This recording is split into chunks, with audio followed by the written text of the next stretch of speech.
Құрметті оқырмандарым, өмірден алынған шынайы оқиғаларды тыңдағыңыз келсе, менің арнама қош келдіңіздер. Менің әпкем өте жайдарлы адам еді. Бар қиындығы бала көтере алмағандығы еді. Жылдар өтті, қуанышты хабар келді. Әпкемнің жүкті болғанын естігенде, бәріміздің көңіліміз бір сәт болса да көтеріле түсті. Бірақ жүктілік оңай болмады. Әпкем жиі ауырып, әлсіреп қалатын. Таңертеңгілік жүрегі айнып, кешке дейін төсекте тұруға шамасы жетпей қалатын кездері көп болатын. Әпкемнің жағдайын бақылап, ата-анамыз мені жиі сол жаққа жіберетін. Үй тазалау, тамақ дайындау барынша көмектесіп жүрдім. Кейде түнде әпкемнің бөлмесінен жастыққа сіңген көз жасының дыбысы естілетін. Айлар өте берді. Жүктіліктің соңғы кезеңі мүлдем ауыр өтті. Әпкемнің денсаулығы қатты нашарлап, дәрігерлер оны ауруханаға жатқызуды шешім қабылдады. Сол күні бәрі өзгерген күн болды. Әпкем ауруханаға түсіп, мен олардың үйінде қалып жүрдім. Оқуға түсуге құжат тапсырып жүрген кездерім болатын. Өзіміз ауылдық жерде тұрғандықтан, қалаға оқуға түсуді армандайтынмын. Бір күні кешқұрым жездем екеуміз ас үйде бетпе-бет кездесіп қалдық. Әдетте мен оған бауырдай туыс ретінде қарайтынмын, бірақ сол кеште бәрі басқаша болды. Жездем бойы ұзын, аққұба, сабырлы мінезді, өңі жылы жігіт еді. Бәлкім, менің қасымда жүргені оған тыныштық сыйлаған болар. Ал мен болсам, өзімді мүлдем түсінбей қалдым. Жүрегім дүрсілдеп, өзімді тыя алмай қойдым. Бұл кездесу жай ғана бауыр мен жезденің қарым-қатынасы емес еді. Арада бір сәттік үнсіздік орнап, бір-бірімізге ұзақ қарағанымыз есімде. Ол менің иығымнан жаймен ұстап, шаршадың ба, деді. Дауысы тым жұмсақ еді. Мен не дерімді білмедім. Жездемді көрген сайын денем ысып-суып сала беретін. Оған әрдайым ұнау үшін дене бітімімді айқындайтын тар немесе қысқа көйлектер киетін. Әпкемнің айы күні жақындап ауруханаға жатқаннан бастап біз бір-бірімізге ерік беріп, екеуміз жиі кездесіп жүрдік. Ол мені тамағымнан иіскеп, сен қандай тәттісің деп мені ернімнен сүйе бастады. Мен де қарап тұрмай, сүлікше жабысып, оның ырқына көне бердім. Сол түні бізге ешкім кедергі бола алмады. Мен жездемнің жанында таң атқанша тәтті сезімге бөленіп, ұйықтап шықтым.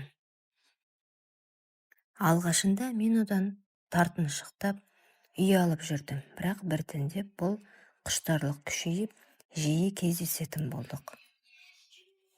Қуанышты хабар келді, әпкем босанды, ұл бала дүниеге келді.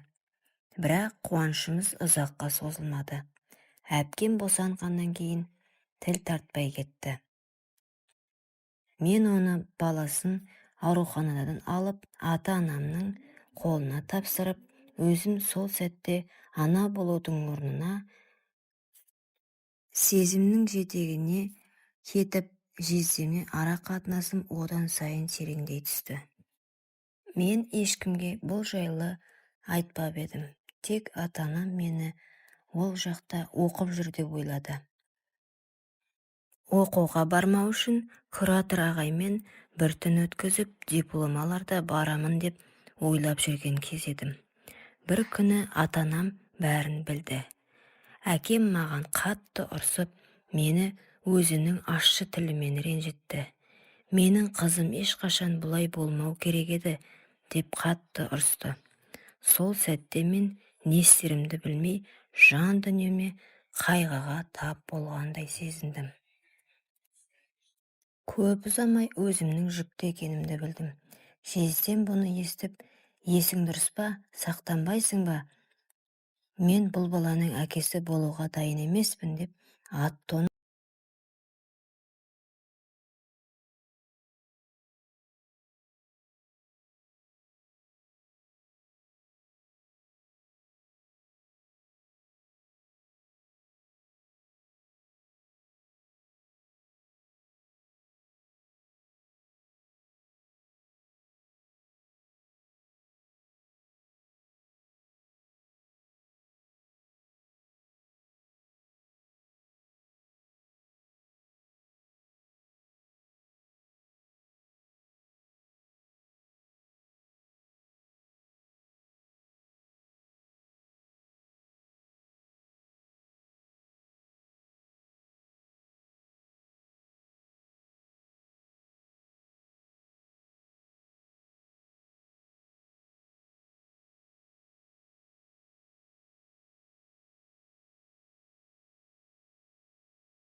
ала қашып, ұялы телефонын өшіріп, байланысты үзген кезі еді.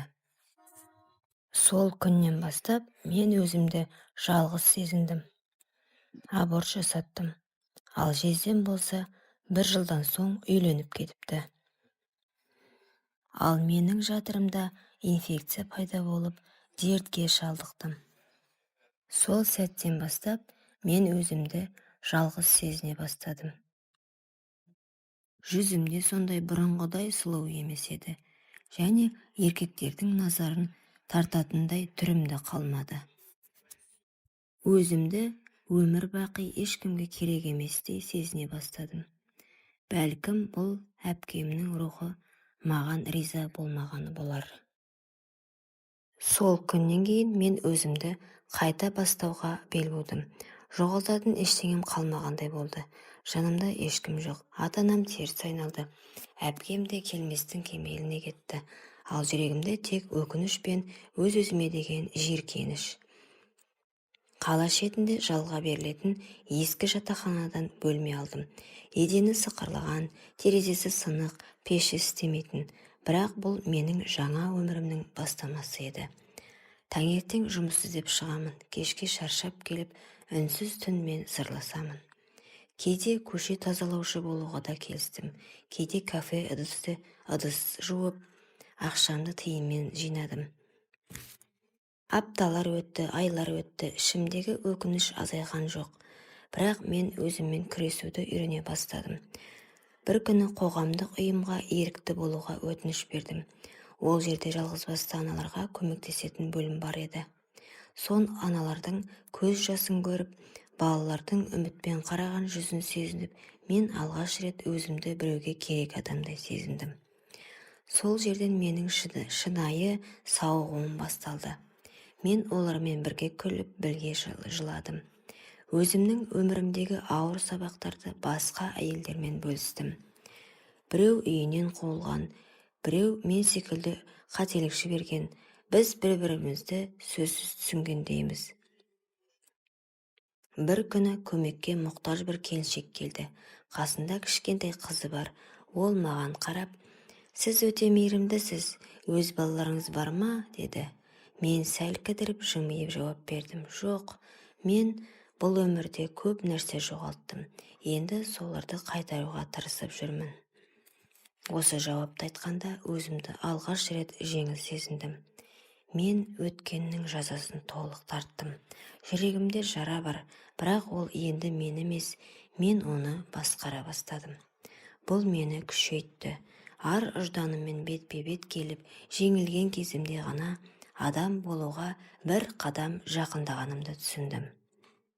Жылдар өтті, ата-анаммен арада әлі де үнсіздік. Қазір мен ешкімге керек емеспін. Мен өткеннің жазасын мойнымен көтеріп, соны жеңе білген әйелмін. Өмір маған қатты соққы берді, бірақ мен қайта тұрып, сол соққыдан сабақ ала бастадым. Бәлкім мен әпкемнің сенімін ешқашан қайтара алмағанмын, бірақ мен өзімді кешіруді үйреніп басып келем. Бұл адам болудың басы.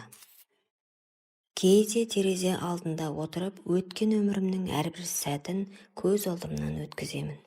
Біреулер үшін ол жай ғана өкініш. Мен тұрмысқа шықпадым, бала сүймедім. Бірақ менің махаббатым мен жан жылуым сол еріктілікпен айналысатын орталықтағы адамдарға кетті. Мен олардан өз өмірімнің басқа мағынасын таптым. Кейде өз басымдағы ауыртпалықтарым басқа біреуге демеу болып кетеді. Сонда барып, өмір маған не үшін сондай сынақ бергенін түсінгендей болам. Қазір мен 30-дың үстіне шықтым. Әрине, әлгі күнге дейін жүрегімнің түбінде әлдебір сағыныш бар. Менің өмірім ешкімге үлгі емес, бірақ біреуге сабақ болу мүмкін.